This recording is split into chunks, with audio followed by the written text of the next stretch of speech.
Hi friends, నా పేరు Josna's channel. Like and share and subscribe చేసుకోండి. నేను ఈరోజు మీకు ఎగ్ చింత చిగురుతో కర్రీ చేస్తున్నాను. ఎలా చేయాలో చూపిస్తాను, వచ్చేయండి. 2 eggs తీసుకున్నాను, కొంచెం చింత చిగురు తీసుకున్నా. ఇదిగోండి, బాండి పెట్టుకుని పొయ్యి మీద పోపు వేసుకున్నాను. పోపు వేసుకున్నాక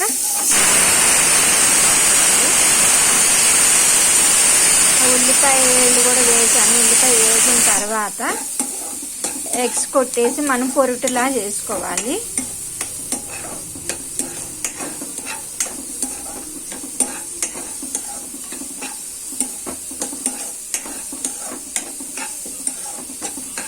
ఇవ్వండి, ఆనియన్స్ కొంచెం మగ్గాలి. మగ్గిన తర్వాత ఎగ్స్ కొట్టేసి వేసుకోవాలి.